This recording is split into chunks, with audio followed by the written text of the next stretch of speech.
আমার আজকের recipe Malabar chicken curry. এটা কেরালা স্টাইল চিকেন কারি। তো আমি যে খুব সহজভাবে এই রান্নাটা করেছি। সাধারণত নারকেল তেলে এই রান্নাটা করা হয়, তো আমি এমনি সাদা তেল মানে ওই রিফাইন্ড অয়েলে ব্যবহার করেছি আর কি। তো এটা রুটি, পরোটা, নান, আপ্পাম এমনকি ভাত দিয়েও খেতে দুর্দান্ত লাগে। আপনারা অবশ্যই এই রেসিপিটা একবার বাড়িতে তৈরি করে খেয়ে দেখুন, আর ভালো লাগলে লাইক, শেয়ার, কমেন্ট করার অনুরোধ রইল। তো চলুন রান্নাটা শুরু করা যাক। তো এই রান্নাটা করার জন্য আমি চিকেন এখানে নিয়েছি 1 কেজি 200 গ্রাম মতো। একটু বড় বড় পিস নিয়েছি, চিকেনটা ভালো করে ধুয়ে রেখেছি। এছাড়া নিয়েছি আমি আদা রসুন বাটা, মানে 2 টেবিল স্পুন আদা বাটা নিয়েছি আর 2 টেবিল স্পুন রসুন বাটা নিয়েছি। আর পেঁয়াজ কুচি আমি এখানে 4টে মাঝারি সাইজের পেঁয়াজ খুব মিহি করে কুচিয়ে নিয়েছি। তো এবার রান্নাটা শুরু করার পালা। তার জন্য ওভেনে কড়াই বসিয়ে এতে সাদা তেল দিয়ে দিলাম চায়ের কাপের 1 কাপ। আমি আগেই বলেছি আপনারা চাইলে কিন্তু এটা নারকেল তেলেও রান্নাটা করতে পারেন। তো আমি সাদা তেলেই করছি। তেলটা গরম হয়ে গেলে ভালো মতো, সাদা তেল মানে রিফাইন্ড অয়েলে করছি আর কি। তেলটা ভালো মতো গরম হয়ে গেলে এবারে এর মধ্যে আমি ওই আগে পেঁয়াজ কুচিটা দিয়ে দেবো, আর এরই সাথে দিয়ে দেবো আদা আর রসুন বাটা। এই যে আদা রসুন বাটাটা এই একই সাথে দিয়ে দেবো। এবারে হাই ফ্লেমে এই পেঁয়াজ, আদা আর রসুন এটাকে বেশ ভালো করে অন্তপক্ষে হালকা গোল্ডেন ব্রাউন কালার না আসা অবধি ভেজে নিতে হবে। একটু সময় লাগে এটা ভাজতে, তবে ভাজতে ভাজতেই ওই পেঁয়াজ, আদা রসুনের কাঁচা গন্ধটা কিন্তু একেবারেই চলে যাবে। তো এটা আমি ভেজে নিয়েছি। এটা ভাজতে আমার মোটামুটি 7-8 মিনিট সময় লেগেছে। দেখুন একটা হালকা গোল্ডেন ব্রাউন কালার ধরেছে পেঁয়াজ, আদা রসুনে, আর কোনো কাঁচা গন্ধ এর মধ্যে কিন্তু নেই। তো এটা মোটামুটি ভাজা কমপ্লিট। আমি দেখিয়ে দিচ্ছি, একটু দেখুন সামনে থেকে। এই যে এই হচ্ছে ভাজাটা, এর চেয়ে বেশি কিন্তু ভাজা হবে না। ব্যাস পেঁয়াজ, আদা রসুন ভাজা হয়ে গেল। এবারে এর মধ্যে ওই চিকেনের টুকরোগুলো একে একে দিয়ে দেবো। এবারে চিকেনটাও কিন্তু ওই পেঁয়াজ রসুনের সঙ্গে বেশ লাল করে আর কি ব্রাউন করে ভেজে নিতে হবে, আর ফ্লেমটা অবশ্যই হাইতে রাখতে হবে।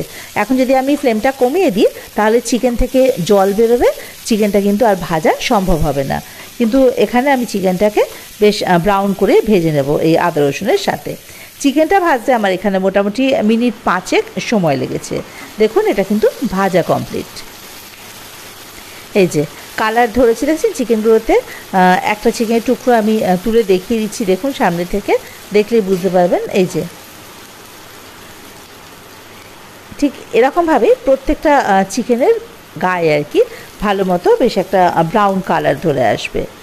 ব্যাস চিকেনও ভাজা কমপ্লিট। এবারে এর মধ্যে সব মশলাগুলো দেবো।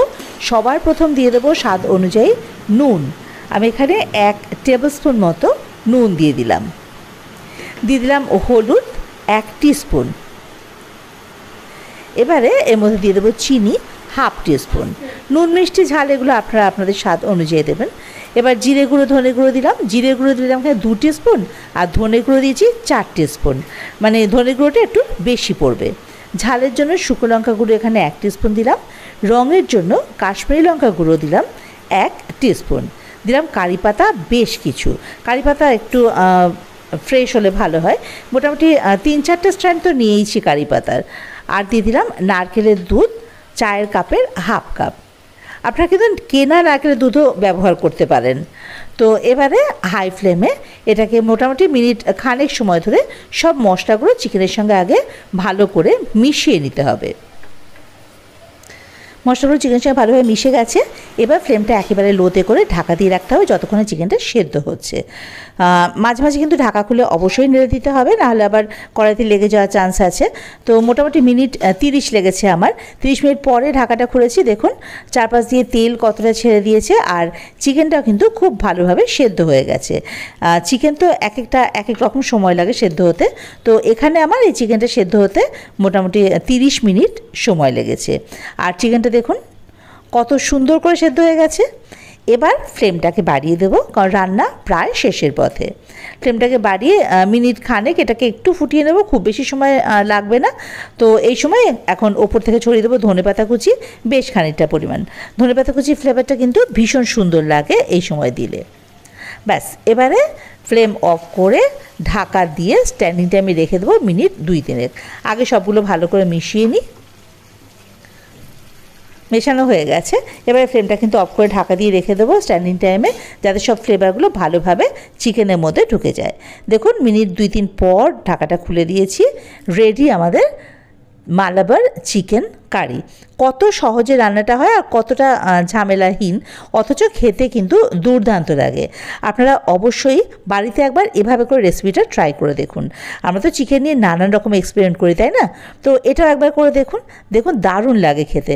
আর লেগ পিস থেকে দেখেই বুঝতে পারছেন যে কত সুন্দর চিকেনটা সেদ্ধ হয়েছে, প্রায় খুলে হাড় থেকে অল্প অল্প বেরিয়ে আসছে চিকেনটা, আর দেখতেও তো কত ভালো লাগছে।